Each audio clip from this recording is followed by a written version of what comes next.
to acknowledge when we come to borderland and borderland issue, and the way artificial removal of borders has not changed the balance between management and control. Now, because I'm short of time, I'll move on to this second part for policy issues. And this is immigration policy. This is security versus labor market issues. Migration is seen in all the countries as a matter for ministries of justice, interior, police, and defense. This invariably criminalizes migration if you step outside the boundaries of the law. That means that you don't have the right papers. Whereas immigration should be seen more as a labor market issue. That's the first and foremost, that's what it is.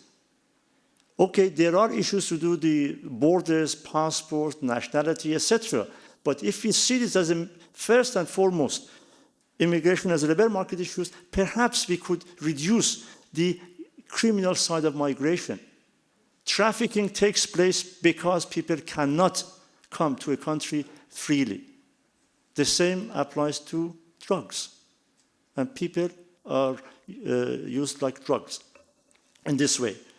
So it is important to appreciate this angle of it. And countries which have been good in managing migration, from time to time they have put the labor market issues up front. US of A, Australia, some Latin American countries like Argentina. They have putting the migration as a labor issue to the front, and then discussing the labor issues of it. You would be surprised to hear that when I got my job here, first job in 1996, in 1994, the Dutch had changed their laws. Before that, no problem. You could get a job here, you come here, and then they process your papers because I was a so-called skilled worker, so I was privileged. 1994, I got a letter from ISS giving me the job. Went to the Dutch embassy, they said, well, Mr. Mesko, we have to wait. I said, why? My job starts in 2 weeks' time. He said, well, Ministry of Labor has to approve of your job first. Then Ministry of Justice has to give the permission for you to come here. And then Foreign Ministry can sign off the papers. 3 stages. And I was the privileged one. Of course, then, because I had a contract, I sat tight. ISS sorted the problem. But the issue is this, that my job was not seen as a labor market issue. It was seen as a policing issue first, Ministry of Justice, and then going to the Ministry of Labor, and finally, Foreign Ministry just ticking the box. And my final thing, if I have time, 1 minute, is also distinguish between the short-term and long-term side of policy-making migration. In the short term, as already Nigel discussed, legalization of a status is very important. Amnesty for illegals. Regularization of a status is important, residency permits. Access to welfare and education, this is a basic human rights. And you cannot deny this, especially to children of migrants. You put, in Britain, migrants into de facto prison, and children don't get education. And only through the fighting of the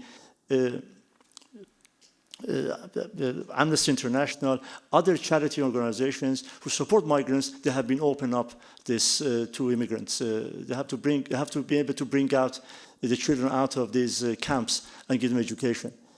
In medium and long run, family reunion, political rights, welfare and social security rights, and finally linking immigration to labor market needs should be at the agenda. Otherwise, we cannot only provide the basic human rights, which are essential for the migrants, but also we will have, in Europe and the richer countries, problems with regard to labor market. And at the end of the day, no control can be effective if it cannot be imposed.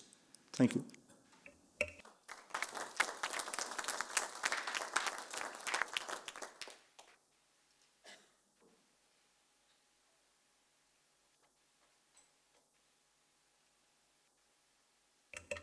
Well, that was a very rich combination of presentations. And I think we have a good 50 minutes for discussion and exchanges. There are a few themes which I picked up from this. I'm not going to try and summarize anything, but something strike me, and people are free to come from any angle they would like in the discussion. But something that struck me as I heard, I think Nigel referred to the nation state and the accident of birth. And I think this is it's a very powerful, the accident of birth, I find a very powerful lever for opening up the issue of universalization. We all believe in universal rights. We all love the Universal Declaration, leading on to the Millennium Declaration and so on and so forth. I mean, universality is everywhere. We are trying to merge our nationalities, or at least water them down.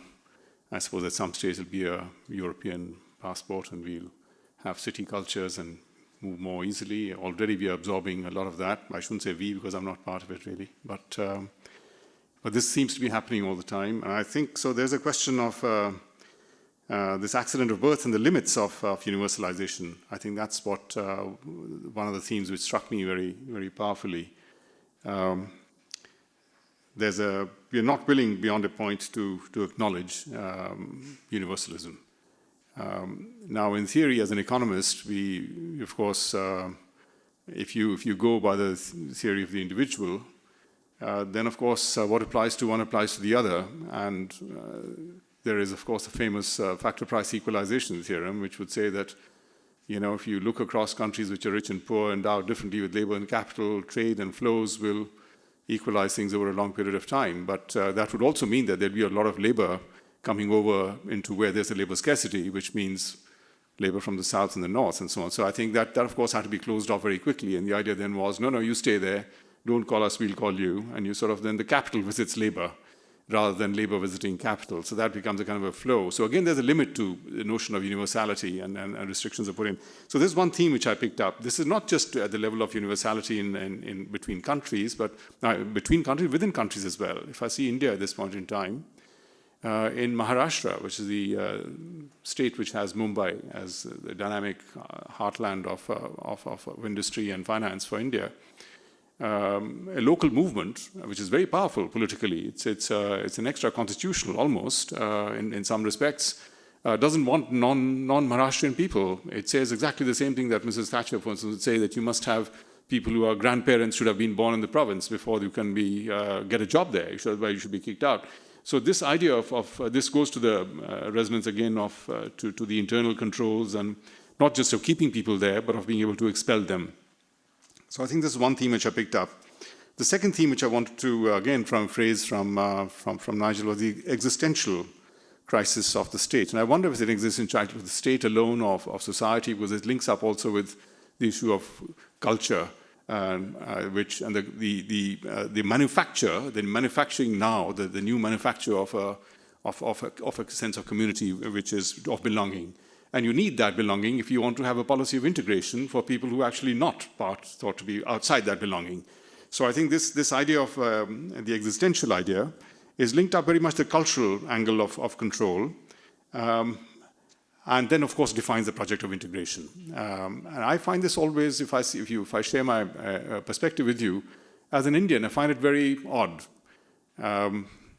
For instance, in a few years, when the 5 years run out,